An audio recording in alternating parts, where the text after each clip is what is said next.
report that said the FBI investigated whether he was secretly working on behalf of Russia. Well, the president's up and tweeting. He writes, wow, just learned in the failing New York Times that the corrupt former leaders of the FBI, almost all fired or forced to leave the agency for some very bad reasons, opened up an investigation on me for no reason and with no proof after I fired Lion James Comey, a total sleaze. Here to react, former White House press secretary and senior advisor and spokesman for America's First Action, Sean Spicer. Sean, welcome this morning.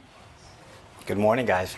All right, so what do you think of the fact that it's now come out that they had this investigation and the president's reaction to it? Well, I think with respect to the president, you never have to worry where he stands. His tweets are pretty clear about his position and what he thinks. But when you read the article, one of the things that I thought was fascinating was that one of the reasons that they so-called based this investigation was off of his interview with NBC News. And yet in the interview that he did with Lester Holt, he literally says, if I fire Comey, it may lengthen the Russia investigation, but it's the right thing to do for the country.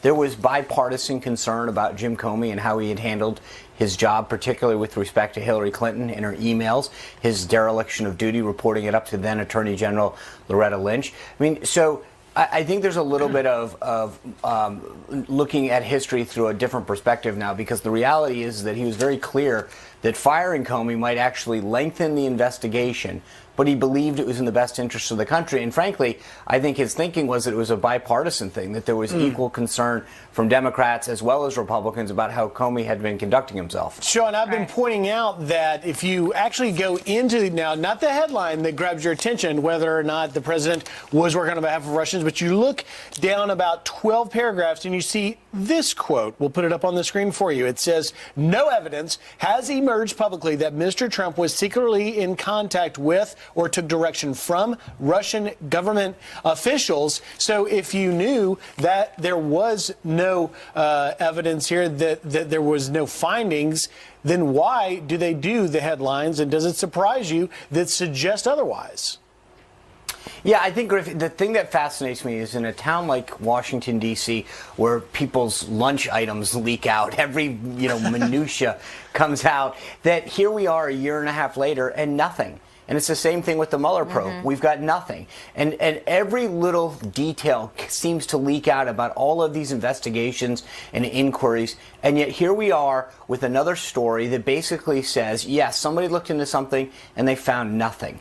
And we continue to see that over and over again. And I think at some point people have got to take no for an answer. Well, your friends in the mainstream media aren't taking no. They really seem to like this. Take a listen. New York Times report. Our bombshell breaking news. It is indeed a bombshell. This is very explosive. Yeah. The tentacles are now leading to the top. Now it's the president of the United States of America. Sean, in your estimation, is this a bombshell? Now, I think the funny thing is that there's this sort of group of words that they use. So every couple days he's fuming. Then there's a bombshell report.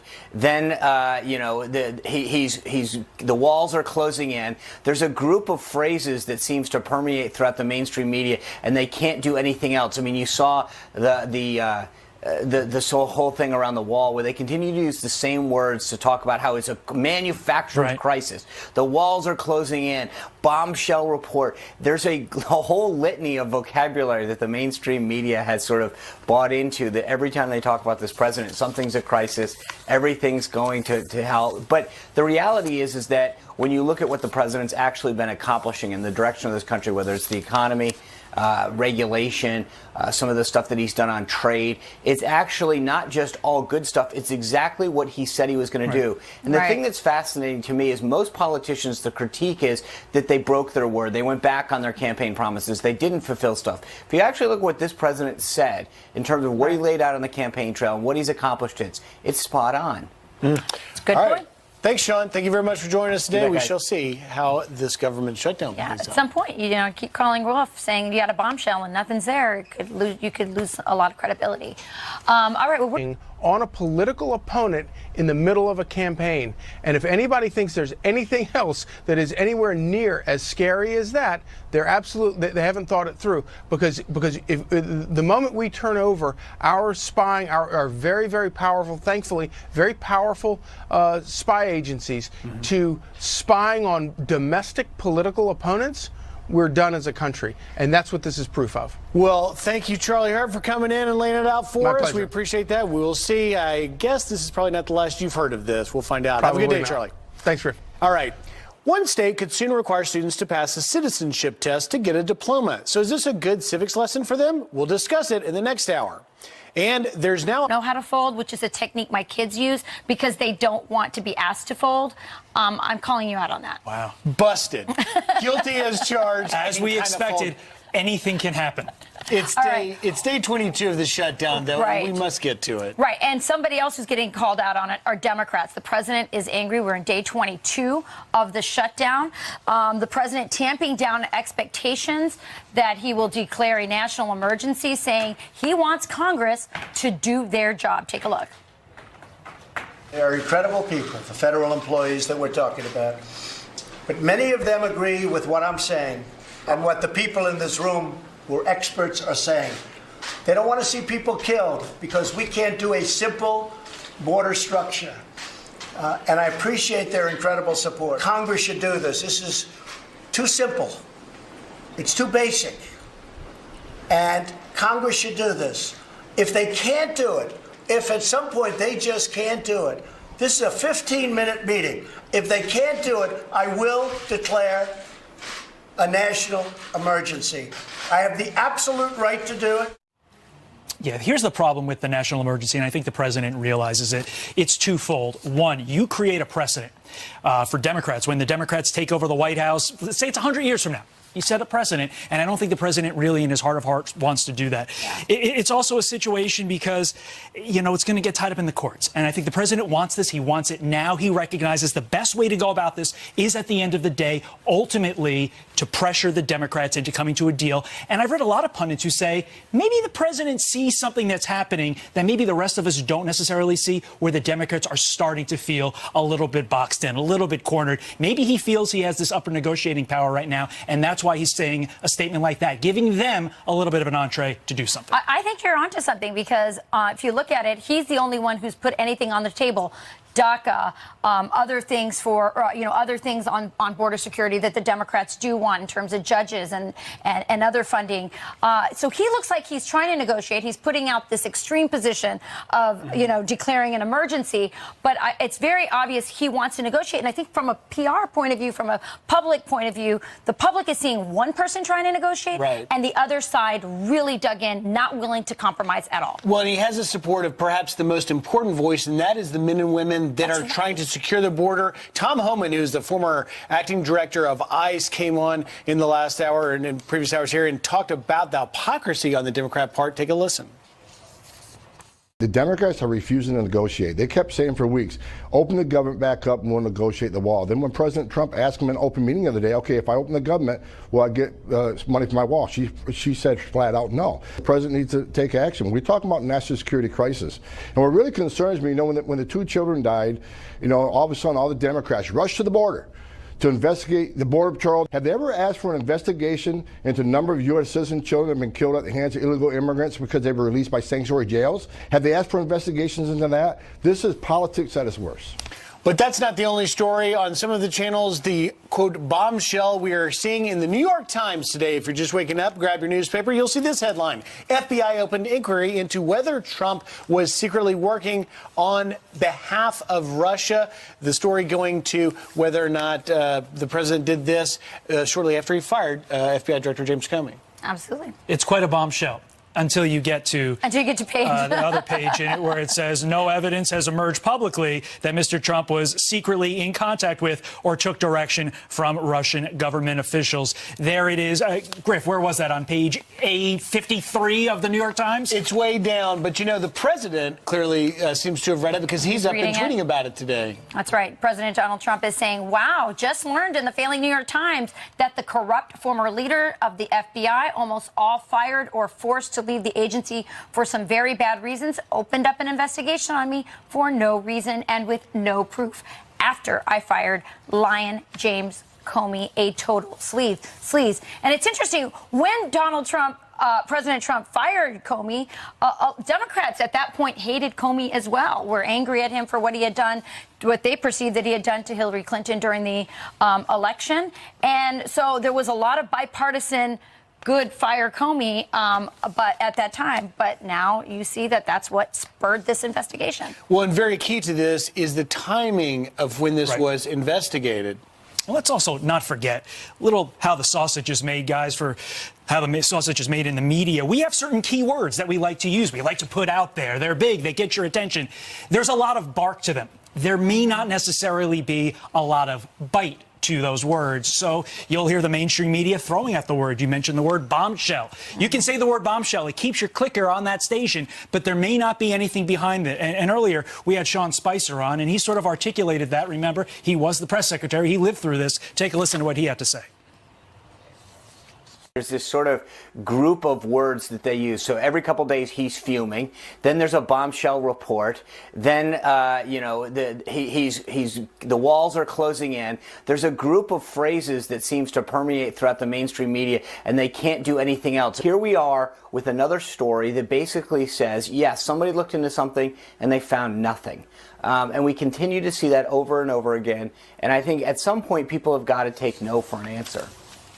Now, to give this a little bit of quick context, and of course, Sean has every right to have that opinion, but you got to look at why, when you read this article, if you read it this morning, why the timing matters so much to this inquiry being opened. Was it because the FBI, the premier law enforcement agency in this country, found a legitimate thing to pursue because they felt that the president, as they say, worked on behalf of the Russians, or was opening this investigation colored by the timing of James Comey and everything else we've learned about why the dirty dossier and everything else led to the investigation? So you fire James Comey as a president, which you have every right to do, and the FBI says, oh, that's proof that you are, or that's a suggestion that maybe you are a national security threat. To me, it just seems illogical and practically partisan. Another part of the story, a problem with the story, is that to answer your question specifically, Rachel, it says one unnamed law enforcement source was the basis for this. So a little thin on sourcing. This is why, in my estimation, no disrespect to the president, the most important person in Washington, D.C. right now is Michael Horowitz, Inspector General. Find out all the information we need to know on all this stuff that everybody's bickering about. He's the referee. He's the judge. Hopefully we get some information about all this stuff, what the FBI was thinking before, during, and after. Lay it all out on the line. And we're going to have Hogan Gidley from the White House press office on a little bit later to talk about this. And another story, we have Representative Eliot Engel from New York. He is using the House Foreign Intelligence Committee, some say, for political purposes. This used to be a committee, by the way, that has always been known as being very bipartisan. Here's what he's saying. We just thought if we're going to do something relevant in this era where Congress is going to reassert itself, where there are so many questionable activities of this administration vis-a-vis a foreign policy, that it makes sense to do this. And this is to open an investigation, use that committee to open an investigation on Donald Trump. At the expense of terrorism. And remember, after 9/11, this committee opened up to try to investigate.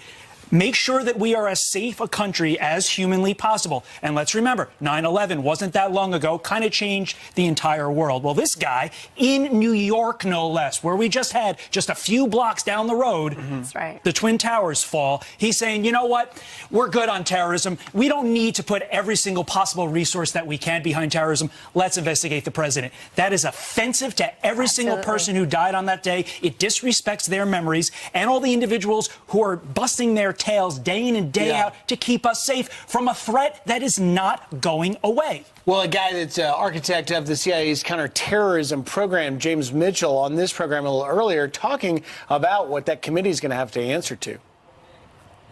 We can expect and should expect and have the right to expect the people that we elect to protect our borders and to keep us safe from people who want to destroy our way of life. And if that means pulling back some of the billions of dollars we give to countries who have declared themselves our enemies and using them to fix our border, we should do that. And if that senator or congressman or whoever it is wants to do away with that committee, he'll have to answer to the voters, and I'm optimistic that he will. Well, his decision is essentially saying terrorists aren't the real threat to America. Donald Trump is the threat to America, and his voters are also the threat to America. You guys travel a lot. I travel a lot. My head's on a swivel every time I'm at an airport to make sure that we're safe. And the fact that this idiot from New York, after it happened in your area, saying that is unconscionable to me. As you can tell, this is the story I'm the most fired up about. Absolutely. And again, one of I shouldn't have called him. I shouldn't have called Engel an idiot. It's an outrageous story, but it gets me fired up. All right. The union representing air traffic lawsuit is a bad move. Here to weigh in, former U.S. Deputy Assistant Secretary of Transportation Oliver McGee. Oliver, good morning to you. Thanks for joining us. Good morning, Jeff. What is your reaction to this lawsuit? You know, I always think of the Taft-Hartley Act of 1947, which says that unions, federal employee unions, cannot strike because those workers have to show up for public health and safety. We have to keep the government running. But more importantly, in empathy to these public workers who are working with no pay, the government always pays its bills, and they will furlough after this government shutdown drama is over. And more importantly, these employees are taking an oath of office, TSA, FAA, air traffic controllers, ICE, border control officers, even the Secret Service are always at their post in the oath of office that they take. And so this is good for the nation. When the taxpayers pay their bills, so do the government worker, and the government pays its government workers. Well, you talk about the good for the nation. I mean, while this lawsuit obviously is about due process and, you know, working without pay, but is it safe for Americans to fly during this? That's the concern that they're thinking when they hear this news. Well, yes, it is, because air traffic controllers are the eyes and the ears of aviation safety and security. When they're on the job, you know, these folks are very dedicated to their jobs. So are the TSA security officers. They're there and they're standing at their post. And right now, the air traffic control system and the airline system is safe and secure. This is what they do. But this drama will end. And more importantly, the courts will back the president on this because of the Taft-Hartley Act, and that the government will be paying its bills. So that is all going to be a happy story. Is this really all about making people feel pressure, feel the pain? No, it's just basically we're talking about Chuck and Nancy, who simply want to give $1 for a border wall, and Donald Trump wants $5.7 billion. And so that's really what we're talking about, 1/10 of 1% of the budget. They will resolve this, but more importantly, the president can go back to the 1976 National Emergency Act, which gives him the executive power to get the government open. Well, do you see a correlation? Many of our viewers will remember that President Ronald Reagan had a similar situation on his hands. Absolutely. Great history lesson there. August 1981, he also invoked the Taft-Hartley Act to say, air traffic controllers, you can't strike. If you strike, I will fire you. He did. And that was great for business. Business CEOs then found out, hey, you know what? We can do this. And guess what? We can build the competitiveness of our companies. And that was the basic tenets behind Morning in America in 1984. Business learns from government actions. And right now, business is paying attention to the strong actions that President Trump is taking right now. All right, Oliver McGee, thank you very much for joining us. And for all those viewers, it's still safe to fly. Thanks, all. Would challenge Republican Senator David Perdue if she decides to run. Todd, Rachel? Thank you, Griff. Now, Indiana could soon be the latest state requiring students to pass a citizenship test before receiving their high school diploma. Yeah, Hoosier state lawmaker putting a bill on the table that would have kids take the same exam given to immigrants hoping to become citizens. Great idea. So is this a good civics lesson for students? Nan Hayworth is a former congresswoman from New York and a member of the board of directors for the Independent Women's Forum, and she joins us now to weigh in. Is this a good idea? It's a great idea. I agree. Oh, Rachel, it is so important. For the future of our great representative democracy, the number one thing we really need to do is have our citizens understand what the Constitution has given us. Right. Well, you hear all the time, like, immigrants, legal immigrants who go through this process are so patriotic. Yes. They're so grateful to be here. And I think it's part of going through that process. So why are we doing that with high school kids? We should be. My mother was an immigrant, and she indeed, knew. Yep. She was very knowledgeable about the United States government. She had to be. Right.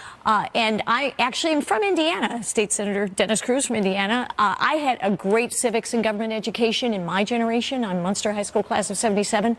But as we all know, civics education has fallen precipitously in this country. And we are seeing it every day. The push towards socialism among young people is, at least in part, attributable to the fact that they don't understand what it means to have government control every aspect of our lives and interests. And that socialism point's a great point, because only 8 states out of the 50 require passage of a civics type exam in order to graduate. But also, let's take a look at these numbers. These are mind-boggling. 36% of Americans pass the citizenship test. That means 64% of us, because I can do math, I guess, didn't pass the citizenship test. And here's where the divide is. 74% of those 65 and older passed. 19% of those 45 and younger passed. That shows we're not getting the education. It doesn't mean our kids are stupid, but it means we're not getting the education. I went to law school. The smartest kid in my law school class. He's now a major lawyer at Treasury. No joke. Was an immigrant, right? No. He thought New Jersey was in New England. That shows that we're not getting the citizenship education in the schools. Right. No, it is true. And indeed, those figures are dramatic. Yeah, they really are. The generational drop-off. I'm not sure why this happened. I think we can talk amongst the professional educational community as to why their priorities have shifted.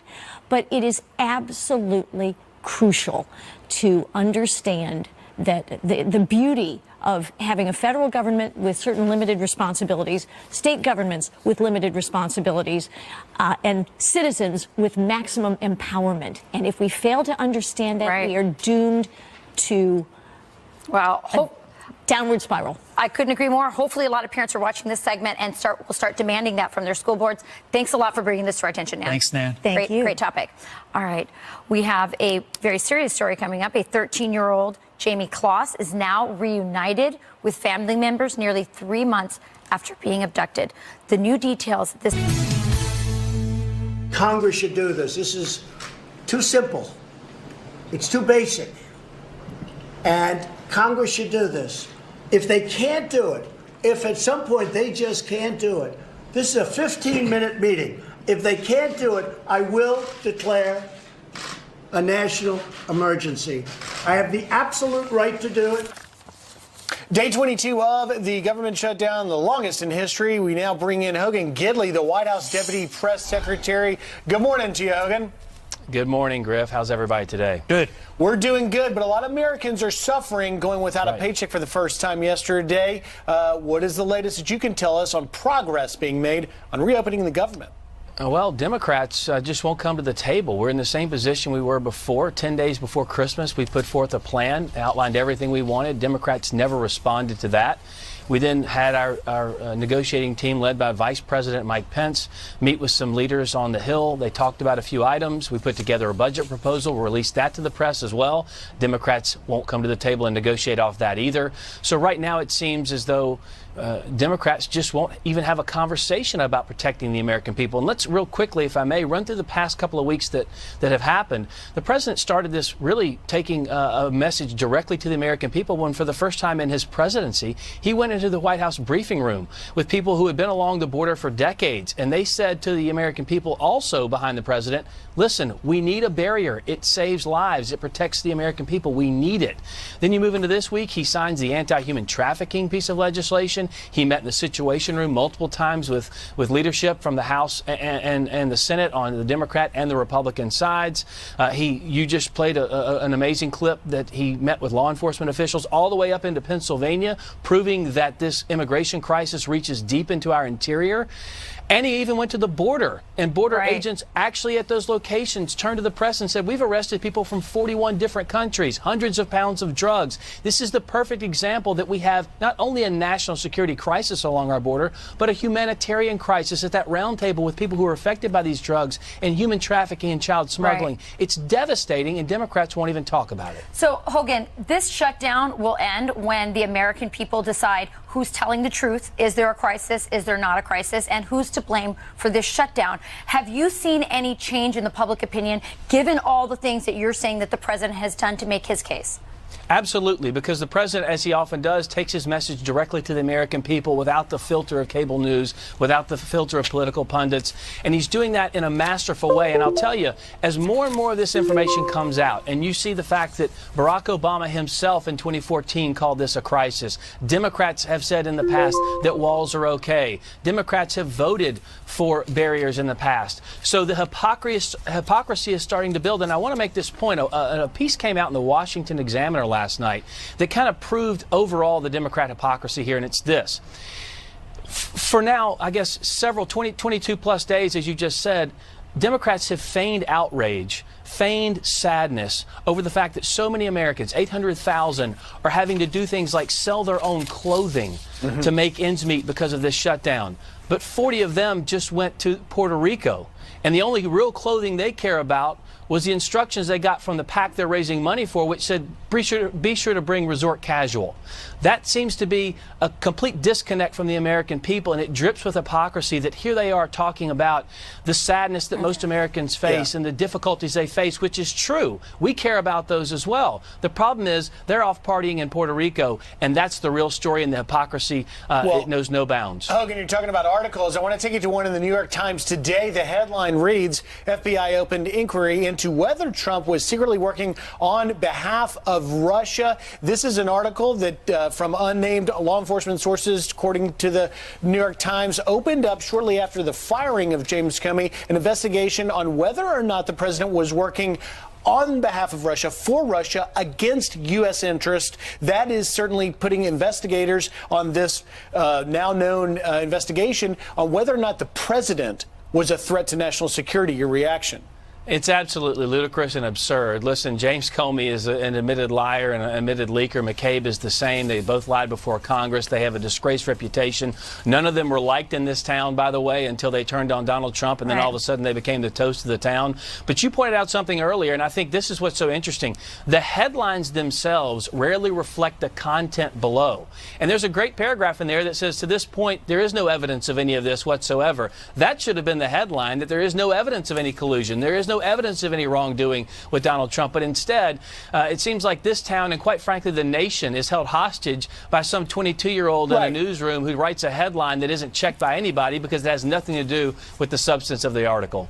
Okay, well, and you know, I was going to put it out there, but you know, what it gets down to, Hogan, for the American people is, do you believe then that the FBI did not have legitimate reasons for opening this inquiry, this investigation, but rather were colored by the inherent bias with the folks you mentioned, McCabe, Strzok, Page, and others? Well, look, the president's been clear there's no collusion here. And what we now know is while the rank and file members in our intelligence community and at the FBI are hardworking and do everything they can to protect the American people, putting their own lives on the line every day, there was a complete and total bias at the highest levels against Donald Trump and for Hillary Clinton. We now know that. We've seen it multiple times. And it seems like every article of this nature that comes out proves that beyond a shadow of a doubt. And people should be quite concerned about that. If you're an American citizen and an entire agency, the FBI, can investigate you because of you're a political opponent. And remember now, at the time, it was Barack Obama's FBI. And that should be said as well. He knew Russia meddling was going on and did nothing about it. He was the one who sat next to Dmitry Medvedev and said, listen, after the election is over with Vladimir Putin, I'll be able to be more flexible here. So if we're really talking about collusion, if we're really talking about working with Russia, look no further than Barack Obama and his administration. Or the dossier, which was also Russian. Absolutely. Okay. A new report revealing employees at the Amazon-owned company can access customers' feeds with just their email address. What's worse, company stores video from every doorbell ring in the world on an easily accessible, unsecured folder. Okay. And AT&T is insisting it will stop selling customer data. The telecom company saying it's cutting all location aggregation services to avoid potential misuse. The announcement comes amid demands from lawmakers who discover mainly designed to promote Catholic activities, so charitable works, religious education. They also have an insurance company, which is quite important. They also promote the pro-life message, and I think that's really what's at the heart of this. Right. So the Knights of Columbus have a very effective campaign of raising money for ultrasound machines, which are used in pregnancy crisis centers. You think that's really what's behind this? I think it is, because the two senators who are against the Knights of Columbus are very pro-abortion. And I know that Representative Gabbard is also pro-abortion, but she's also pro-American, in this case saying religious freedom applies to everybody, not just to people who agree with abortion. Well, let's look at what she actually said in her op-ed. She said if Boucher is unqualified because of his Catholicism and affiliation with the Knights of Columbus, then President John F. Kennedy and Ted Kennedy would also have been unqualified for the same reason. So, I mean, this is not the first time Catholics have faced discrimination in political life, but we kind of thought that chapter was over. Clearly, it's not, Father. And that's the shame of it, because, you know, Representative Gabbard was a member of the military. I mean, people go out and fight to protect this country precisely because religious liberty at the heart of it is one of the things we defend. The Catholic Church used to be attacked back in the 19th century by radical Protestants. Now, I'm sad to say, it's being attacked by radical pro-abortionists. This is really not good. We should step back and say, in this country, freedom applies to everybody. Catholic, Protestant, Jew, Hindu, whatever. Right. I was just saying, this isn't just a Catholic issue. I think this is a Christian issue for anyone who's Christian, because essentially, if you're trying to go to a higher office or be a judge, you're actually going to have to defend yourself as a Catholic against these kinds of attacks. Like, when did this happen? Yeah, no one should say to you, look, tell me if your religion is acceptable to modern liberalism. Otherwise, we're not going to let you run for office. That's ridiculous. Well, here's a statement from Senator Hirono's office. It reads in part, Senator Hirono asks all judicial nominees, particularly those who have expressed very strong personal ideological views in conflict with Supreme Court precedent, if they can be fair. So she's clearly reflected on what Tulsi Gabbard says, and she's digging in. She's doubling down. Sure. It's an attack on the integrity of Catholics to say they cannot be fair as judges because they come from a religion which teaches that it's wrong to kill innocent human beings. Actually, Catholicism holds us to the highest standards of fairness and equity when it comes to making judgments. So this is prejudice. That's all it is. How should Catholics react to this in the public square? What is their obligation as Catholics in defense of religious liberty and defense of their own faith? What should they do? We have to say there's no room for prejudice in any party, Democrat, Republican, or otherwise. If you are prejudiced against Catholics, you are destroying the foundations of what this country is built on, which is religious liberty and respect for the rights of others. We have to make that known, because this becomes very easy to shift into, okay, the Catholics have to be excluded, and then they start doing that, and we don't want that. Sounds like Representative Gabbard is trying to save her party from going down this road. They actually lost many Catholic votes in the last election, and this probably is not a good political move on the party. But the weather's not what we're talking about. Everybody's talking about Beto sitting down with Oprah. What do you make of it? I tell you what, the left is having a giant identity crisis. All they have is hype. It's just hype and nothing else. Oprah's talking to Beto O'Rourke and Bradley Cooper about how they've changed the world. He's a talking raccoon, Bradley Cooper, and Beto O'Rourke doesn't even know his real name.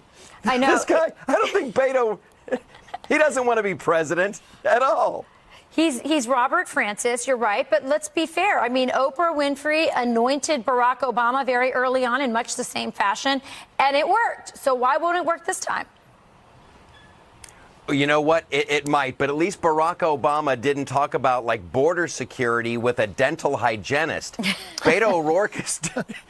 He's going across the country, and he's like, we're going to talk about life on the border. And he does an interview with, like, his dentist. Yeah, Michael. That's crazy. At some point, are they going to say, what do you think about foreign policy? Let's talk to my proctologist. Wow, you went there.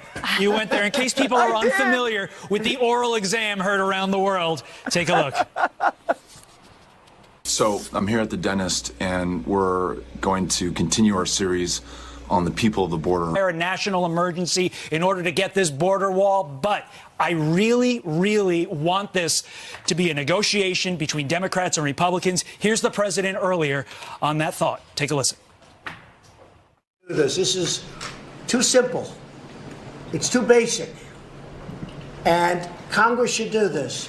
If they can't do it, if at some point they just can't do it, this is a 15-minute meeting. If they can't do it, I will declare a national emergency. I have the absolute right to do it. So, Dan, what should he do? He shouldn't back down. Listen, Todd, this is it. To all the Republicans up in Congress and the senators up there, this is it. This is the fight. There can be no retreat. There can be no backing down. And let me tell you why. I'm not into giving motivational speeches. It's not what I do here, right? This is not about a wall to the Democrats. This is not about funding for a wall. And this is not about immigration. This is about the Democrats attempting to destroy the Trump presidency right now. This is the line in the sand that we have to all be willing to take it on the chin a little bit in this fight. But there can be absolutely no backing down. That wall and that money will be President Trump will win this fight. He's resolute. Everybody has said he's resolute. Sources behind the scene have said that. All he needs is congressional Republicans to stand with him like they did in the Kavanaugh fight when some were getting wobbly. Yeah. This is the fight. The fight is right now. But wait, Dan, good morning to you. Listen, I got to challenge you on that because you say take it on the chin. This isn't just taking it on the chin, and it's different from Kavanaugh because you once were a government employee, and hundreds of thousands have now gone without a paycheck. They're feeling real pain. Isn't it time for both sides to give a little bit so we can get this government reopened? We're in day 22, the longest in history. Yeah, Griff, let me throw a couple 100,000 back at you. You know, 266,000 people who are illegally in the country were arrested. You know, listen, yeah, I was a government employee, and I do sympathize. My former Secret Service friends who are hardworking people, men and women who put their work boots on every day and put their butts on the line to go to work, those people aren't getting paid right now. But you know what? People have died, Griff. We've got fentanyl coming across our border. We have chaos at our border. There is a crisis at the border right now. We have people being arrested in our country every day who are here illegally, 100% of them who should not be here. That's a crisis. This is the fight. It's time for everybody in Congress to man up. And Griff, the Democrats could open the government tomorrow. These are the very same people who supported in the Secure Fences Act, a fence and a border in the past. They are complete, total hypocrites. So, yes, hundreds of thousands aren't being paid, but hundreds of thousands are being arrested every day for being in this country for things they shouldn't be doing. That's the fight. Dan, you know, I've been very, very disturbed and surprised, maybe I shouldn't be surprised, at the total indifference that so many Democrats and the media have had towards parents who have come forward, angel moms and dads who have been coming forward now because, as you say, it's now or never for this wall. They're coming forward. They're telling their stories. Such indifference. Here's an angel mom. I want you to take a listen to this, who's really upset at Nancy Pelosi for calling this a manufactured crisis. I'm disgusted by Nancy Pelosi. It is unbelievable that we have politicians in our country that do not care about our people. If the wall was there and the border wall was in place, my husband would be here. Blood is on her hands. She absolutely took an oath to protect American citizens. She's not doing it. I would love the opportunity to stand in front of Nancy Pelosi, mother to mother, and look her in the eye and say, which child of yours or your grandchild of yours would you give up to support this agenda? It's a slap in our face and a kick to our loved one's grave. It's unbelievable. She won't take meetings with any of these parents. She doesn't seem to care about Americans. You know, Rachel, think about it. Every birthday, every Christmas, every Thanksgiving dinner, they have to look at an empty seat now because their children, their loved ones are not here. And why are they not here? Because of a very simple fact. Yes, many people who enter the country illegally and commit crimes will not commit other crimes. But as I've said repeatedly, 100% of them did commit the crime coming here and shouldn't be in the country. Their loved ones would be alive today if we would have paid attention to our borders. A country without borders is not a country. It's a chunk of rock sitting on tectonic plates. It is a border that defines a country. If this government cannot not secure the border, it is useless to us. Useless. That is the sole function of a government. The primary function is to secure our border and secure this nation. Dan, I want to get your thoughts on the New York Times article that's been a topic of discussion all morning long. And in this article, according to the Times, the days after President Trump fired FBI Director Jim Comey, law enforcement officials became so concerned by Trump's behavior, they began investigating whether he had been working on behalf of Russia. And so basically they were trying to evaluate, did the president do anything to endanger national security? That's what the headline hits you with. Then a little bit downway in the article, they said, there was nothing there. The media's calling this a here's what the New York Times said on page like A87. No evidence has emerged publicly that Mr. Trump was secretly in contact with or took direction from Russian government officials. So, Dan, in our distraction society, you're flipping through the New York Times, you see that as the headline, you think, oh, my goodness, the president's working for Russia, until you read down below. And the media spinning this as a bombshell. What say you? Yeah, it is a bombshell against the FBI. Let me give you the real headline of this story. Breaking. FBI takes political tip from Hillary Clinton and investigates President of the United States. I read the whole story. Matter of fact, for those of us who've been following this, I mean, I wrote a book on this. There's nothing new here in the story, but what the real bombshell is here is that they started this case based on this dossier, and they admit it in the New York Times story, despite the fact that it's a hoax. The dossier was a hoax. The President of the United States was investigated on an entirely political document paid for by the Clinton team that to this day has not been verified. No significant portions of it at all. Right, it's a Dan, hoax. I mean, it's not only that. I mean, as Americans see a story like this, they wonder, well, why was this investigation open? Was it because the FBI genuinely believed there was something to go on? Or was the FBI tainted by inherent bias by the likes of Andy McCabe, Peter Strzok, Lisa Page, and others? Well, don't take my word for it. I get a lot of liberals watch the station. We'd love to have you, right? Take the FBI's word for it. They started this based on the dossier. Jim Comey said the dossier was salacious and unverified. His number two at the FBI, Andy McCabe, said the case against Trump wouldn't have existed without this salacious and unverified dossier. The guy under him, Bill Priestep at the FBI, said they hadn't verified it. Peter Strzok, the lead investigator, when asked about the case against Trump on text messages, said there's no there there. And then the lead lawyer, Lisa Page, on the case from the FBI, is on recorded testimony up on the Hill saying, hey, this thing could have been, quote, literally nothing. Are you serious? We investigated the President of the United States despite the fact you're almost acknowledging that this dossier was total crap, that it was garbage, it was a political document? Please, don't take my word for it. Do your